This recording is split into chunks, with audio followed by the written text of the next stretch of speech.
I've analyzed 104 speakers to find out what techniques they use to tell these insanely good stories. And I found that there are 5 techniques that they use the most. So to show you those techniques in action, we'll pick a pretty average story, but every time we'll be adding one technique. And what you realize is by applying those techniques, you can turn any average moment into the most incredible story. Let's start with the baseline story. David had an exam coming up and he planned to study all day. But when he started, his phone kept buzzing with notifications. Because of the distractions, he couldn't get any work done. He told his friend about this and his friend suggested an app to block the distractions. In the next study session, David used the app, managed to study everything, took the exam and got the best grade he'd ever received. Now that was a pretty average story, right? Now let's go into the real interesting stuff and transform that story. First technique, raising questions. The best storytellers raise questions in their listener's mind. They don't immediately disclose everything on the spot. Instead, they tease what is about to come through questions and hints. The moment that mystery or that doubt is out, the listeners want to know the answer. Let's go back to David's example, this time with raising questions. On that day, David discovered a tool that changed his life forever. He had an exam coming up and planned to study all day, but when he started, his phone kept buzzing with notifications. Because of the distractions, he couldn't really get any work done. But right in that moment, his friend stepped in to save the day. His friend suggested an app to block the distractions. In the next study session, he used that app. Now, that app has been one of the best things that could have ever happened to him. He managed to study everything, took the exam, and got the best grade he ever received. Each one of those sentences made you wonder, wait, what is that tool that changed David's life? How did that friend save that day? And why is that app the best thing that could have ever happened to him? Now, try to include a few sentences in your story that make your listeners wonder how the story continues. Second technique, stakes.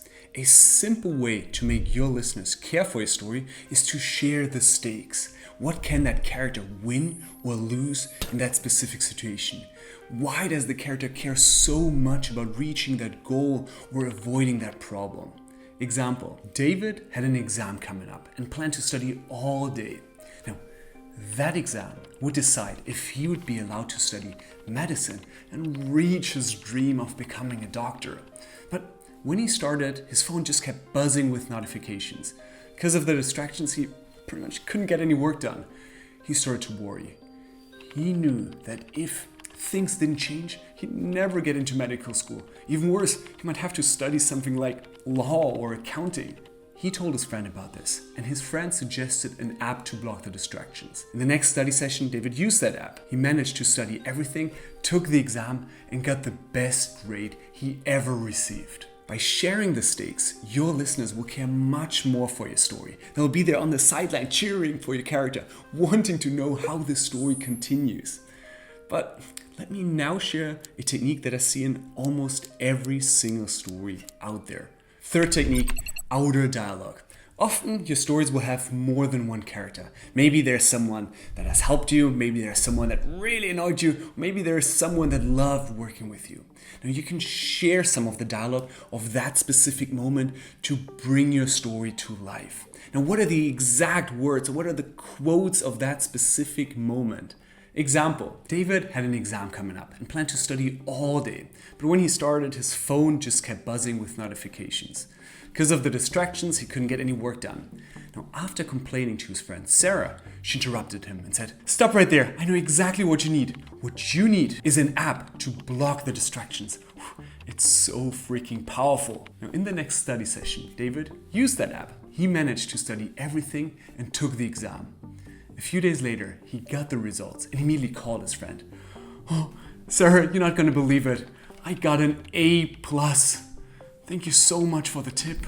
This is really the best day of my life." Now, you can share a full-blown conversation showing the dialogue of both of the characters, or just one exclamation by one person. That's really up to you. The key is to use concise and catchy language. Look, I love outer dialogue because it's simple but very powerful. But there's not only the outer dialogue, but there's also the inner dialogue. Fourth technique, inner dialogue. The best stories are emotional. They make us cry, laugh, and inspire us.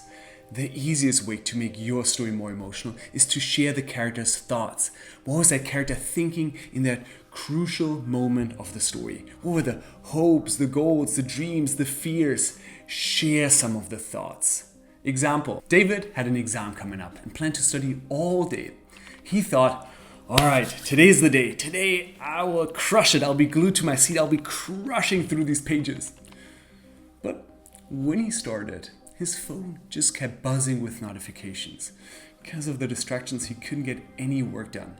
Immediately, he started blaming himself, thinking, what's wrong with you? You had the entire day and you just wasted it. Man, like that, you'll definitely fail the exam. He told his friend about this, and his friend suggested an app to block the distractions. In the next study session, David used that app. He managed to study everything, took the exam, and got the best grade he ever received. After that, he thought, wow, this is so cool. Can't believe that I got an A+. And my mom is going to be so proud. I know, when we speak, we often try to sound super smart, super sophisticated. But please don't do that when sharing the thoughts. Give us the raw, unfiltered thoughts. Inner dialogue is probably the technique that I use the most in my stories.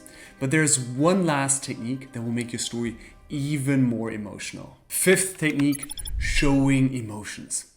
You already know that emotions are very important for storytelling, but the problem is that most people tell the emotion. They say something like, she's happy, she's sad, she's proud. Now, words like that aren't visual. We can't picture what it looks like to be disappointed or proud. It's kind of abstract.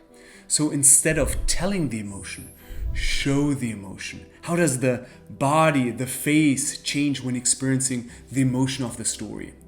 Example, David stood in front of the library biting his bottom lip. He had an exam coming up and he planned to study all day. But when he started, his phone just kept buzzing with notifications.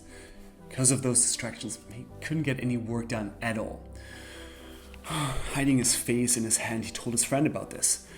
His friend suggested an app to block the distractions. Immediately, David's face lit up, sparkle in his eyes. That could actually work. In the next study session, David used that app. He managed to study everything, took the exam, and got the best grade he ever received. Big smile on his face, standing tall and just celebrating that huge moment. So what words can you use to describe the emotions? You can just ask yourself, hey, how do I react physically when experiencing a certain emotion? What happens to my body, to my face when I'm sad, when I'm nervous, when I'm happy? Or if that is a little bit too tough for you, ask yourself, how does my friend, how does my mother, how does my partner physically react when experiencing a certain emotion? That's it. If you sprinkle 1, 2, or maybe even 3 of the 5 techniques, your stories will change drastically. Now, today we talked about storytelling techniques, but there are a few other areas that you may want to master, like story structure or story types. For that, you may want to check out this next video in which I share how to tell better stories than 99% of the people. Enjoy.